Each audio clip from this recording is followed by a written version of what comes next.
but a very, very unusual format.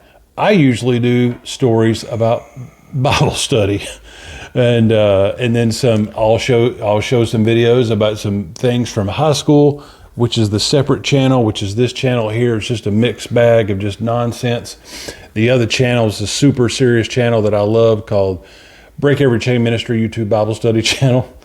Might have to change the name on it soon because it's so long. People are having a hard time finding it, but. This is a different format. I will come up with an acronym for you on that one.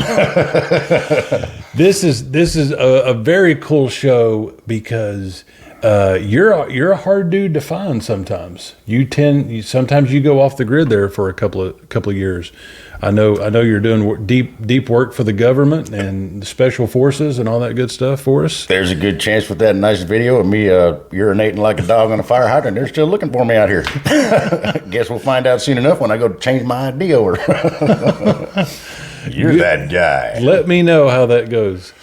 Now, speaking of fun, I made a note here. Do you remember the night that we went downtown and we found that? What was the name of that club? It was underground with all the underground, other, and it was techno night. Right. Do you remember that night? Not very much of it. I had never been techno dancing. We went in there and we had a blast because techno music, the boom, boom, boom, boom, and they had the strobe lights going. And you could really just it didn't matter the dance move you had because no one could really see you or make you out or anything. But I remember that night, us just really cutting a rug, as white people call it. And it's very hard for white people to loosen up when they dance. Michael, the answer is strobe lights give you seizures. That's what was happening. We were seizing up. It just looked like we were dancing in the light. It was a blast. Whatever was taking place, it was a lot of fun. I enjoyed myself so much that night, and you guys did. You guys did too. We technoed so hard we were just sweating after about an hour. So much techno or seizures. We don't know. That trip out to Sedona that I did, you were living out in Tucson. I was in Tucson. Man, that was a great trip. Did I tell you about I thought the bear was coming to my camp? No, you told me you thought you got probed by aliens. No, I'm just kidding. You never said that. So Drew is supposed to accompany me to this Sedona trip. And then we were going to, after our 1 or 2 night missions out there in the desert camping, we were going to come down to Tucson and send you. Drew had a death in his family. He couldn't leave, but I had to keep my airfare and everything, so I went anyway. And I was out in Sedona camping. I'll tell the whole nother story in full, add some photos later. But I'm in the middle of nowhere. I went to one of those ranger camps, and they said, hey, please let us know in the morning if you're alive. Because I was going 2 hours in the opposite direction, no cell phone service, no nothing. She's like, you got bear spray?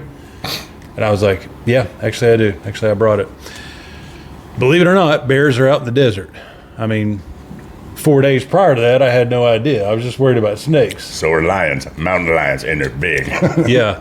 And so I was like, man, I said, listen, I'll be okay if you can just get me to near a water source.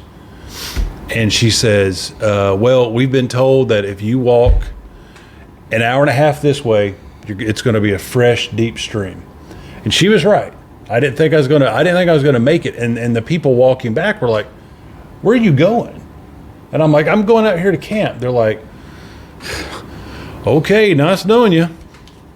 And so I got out there, and I was having the time of my life. Like I got beside a little blue hole area, did some swimming, set up my camp, and I'm about to start a fire. I'm coming back to my camp, and then I'm like, huh. And I notice a bear paw print in the sand next to the tent on the other side of it where I hadn't walked around before. And I was like, oh God. And it looked fresh. It looked a couple hours old. You know, it hadn't been there for a year. I don't remember this being here when I left. So I'm like, oh my, crap. I am camping right here in. There's a bear around, and I've got to cook dinner. So, and I had to cook those MREs. You know, you boil the water in the Army meals, and I'm just out there, just feeling like an idiot, just sitting there eating the beef stroganoff. You know, and the flavors are just hitting everything in the wild there. They've not smelled beef stroganoff in years. Or ever. I'm just like, oh my god. Hey, but that stroganoff I smell? I gotta eat. And I'd taken some orange paracord and just did it around the camp. Just maybe it. Because if anything's gonna stop a bear, it's orange paracord. They will see that and stop. It's like a laser beam for deer. A bear, right. That's what they'll do. And then I got behind the safety of the canvas of my tent. Felt very secure in there. It's the only thing I could come up All with. you did was turn yourself into a burrito. maybe the paracord. If I hear it, I can get my bear spray in time. I want you to show me how to hear paracord. This is going to get really interesting now. Twang. I've got good hearing, too good. Anyway, and so I finally went to bed. That night I'm in my tent. And it was the worst night of sleep I've ever had. Like I could not sleep, and it was so quiet out there. And I was like, and so the night started to play tricks on me. Now, had I been with like Drew, it would have been probably as bad, but it was just... Had you been with me, I'd have been playing tricks on you too. But it was just me out there, and I'm not hearing nothing.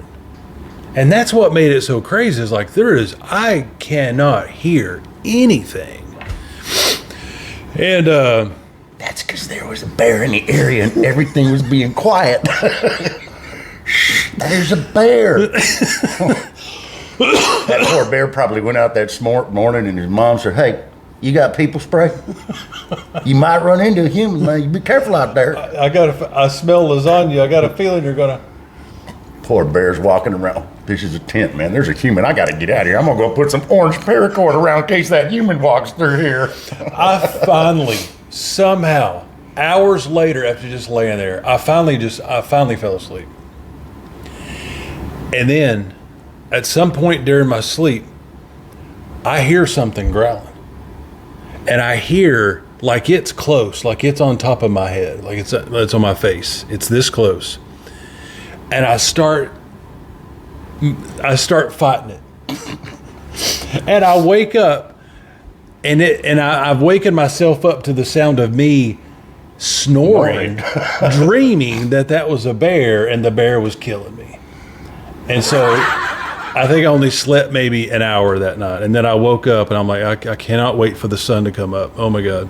Meanwhile, about 50 yards away is this poor bear running more orange paracord going, I can hear the human. Oh man, what a night. That was so fun. I got a friend of mine, Gary, like that. We go out hiking. We always call him the Druid. And I found me a little den. I could see the tracks aren't fresh coming out of it, but I want to crawl down in it and see what's there. I literally get into my knees head first, and I got my flashlight in there, and I'm looking around, and behind me I hear Gary say, so, what are you going to do when a mountain lion comes out of that hole and uses your back for traction? Damn it, Gary. Pull me out of this hole. Now. Oh, man. Hilarious, man. That was a good time out there in the desert, man. Yeah, Sedona's wild. It's just such a cool place. That whole area up there. I'd go back tomorrow. I loved it. So this old cowboy's down in Mexico and riding his horse and comes across a rattlesnake. Well, the horse throws him off, takes off running. His boy has to walk all the way back to town to get another horse. He walks up to the stable boy. He says, "Yeah, where's your horse?" He's out back there. He's right this way, mister. Takes him out back. The guy says, "Yeah, I'll take that mare right there."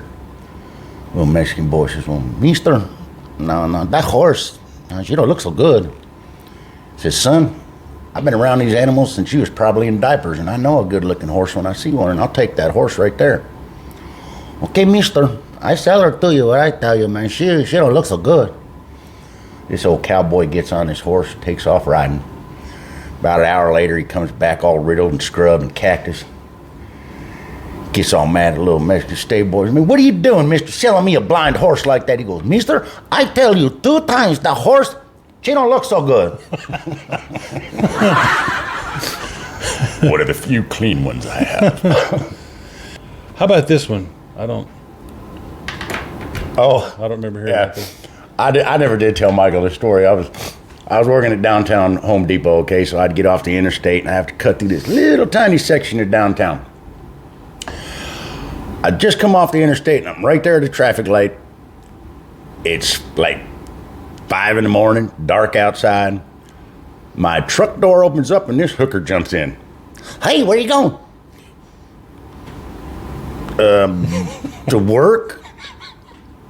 Where you work at? Home Depot, right there. Where are you going? Well, I'll take a ride there.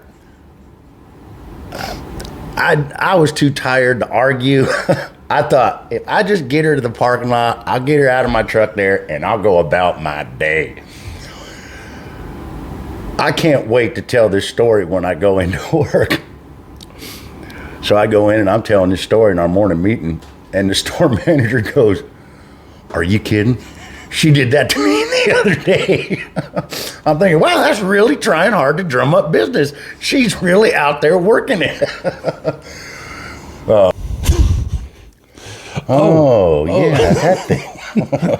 I remember a good one. Remember when we went camping out there, and is it pronounced Prague? Yeah. Yeah. And then we remember that K2 spice that we used to smoke? Uh-huh. I mean, more so me. We called it Kung Fu spice. Absolutely awful. Awful stuff. Yes, don't ever try it. Man, if you're a child listening to this, I'm just telling you, that stuff's not even fun. It's nasty, gross, and will mess you up. It was actually fun. I never liked it. It got. I had good old-fashioned marijuana to smoke, so I was good with that.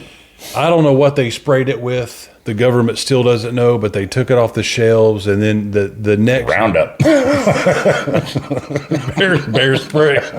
The next generation of it was those bath salts, I think. But anyway, K3, which brings us to K4, and that's a downhill, very rapid downhill. But I remember we were high, we were just blazed glory out there, and we were camping near this river. What's the name of that river out there? Is that Skytook or something? And you got the Illinois River, got the Arkansas River. Anyway, we were at the river, and I was just super hungover that morning. And not even the sun was really waking me up. How about the daughter? until you cranked some music from your car, because we had pulled the car up to the camping, and it was that song by Dio, Heaven and Hell. Uh-huh. Da, na, na, na, Sing me a song, you're a singer. Da, na. And I remember waking up. I remember waking up going, man, I do not want to wake up to a song. I'm having a dream about the techno club and a bear. Called Heaven and Hell, but it's a cool sounding song. But and anyway. The bear tied me up with the orange paracord. T-Well and Drew. Okay, now you got to know. Yeah, it's a good segue. Drew was. He's the baby of the bunch. He's our buddy in the earlier podcast. He's the cutie pie of the bunch, and if you see him without all that fuzz growing off his face, man, he really is a sharp-looking young man. But the girls went gaga over this kid.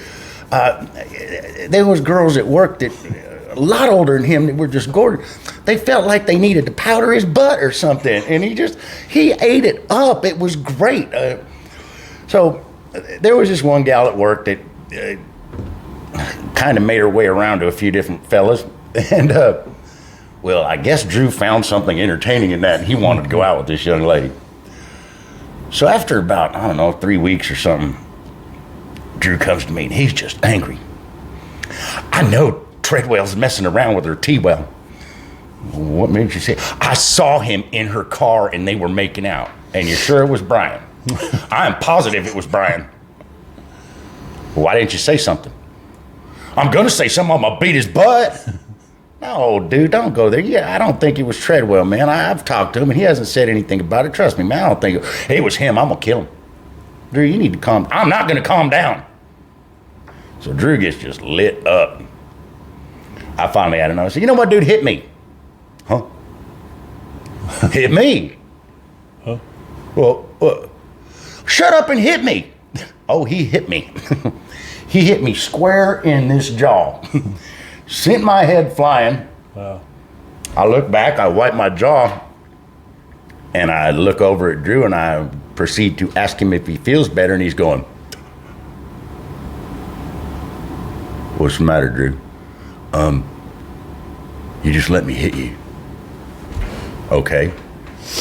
You're not gonna beat my ass, are you? No, Drew. No, dude, I hit you hard. Oh, I know, I feel it. You just hit me. You're gonna let me get away with it? Don't do it again. I gave you the first one for free to make you feel better. But that's kind of the relationship we had. You know, we called ourselves the Three Amigos, even though there was four of us, because there was never a movie called The Four Amigos. They never made a part two, so we kind of did it for them, and it was a lot funnier, trust me. You take care of your brothers, man. And that's what we did, and we had fun doing it. We had too much fun.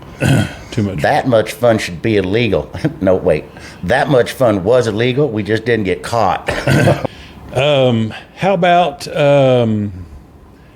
we had just come off a bender. We had been drinking all day long, as you should not do, but we were off that day, and we had drinking quite excessively, and we're in a McDonald's parking lot near my house. What happened? Well, I don't know what it was, but something happened with me, and I just had this Richard Pryor moment for the longest time. And for some silly reason, I started using the word honky again because I thought it was hilarious. And I thought, you know, if we could bring back some of those words from the 70s instead of like cracker and all that, honky was fine with me. I didn't have any Not problem the story. being called a honky. Not the story I remember. Is that the one where you set me on fire? Yeah. Yeah, and I don't know what happened. I don't know if Drew lit a cigarette or what, but he dropped it on me, and it was lit. And I jump out of the car, start running around the car. The honky's on fire! The honky's on fire! Well, in that particular neighborhood, there's a lot of African Americans around, and you know, at some point, I think even a gangbanger at his height thinks to himself, I am not pulling a gun on that crazy whack dude. I'm just gonna let him go because he's absolutely insane and will probably kill me. But another time we were laughing so hard we just couldn't control Hilarious. it. What's your take on the grid square street system here? I did a video on it. I was blown away by the grid square street system when I moved out here. Sounds like a cereal. With a free car, toy surprise in every box. Grid square street system. I like it. You're probably used to it though, because you've lived out in the Midwest. Yeah. Arizona's a really, really interesting place, man. I was so happy that Michael got to come out and visit. Went to see Sedona and stuff. That was a great trip. And I will go back out there with him so he can see some other places I know of up there.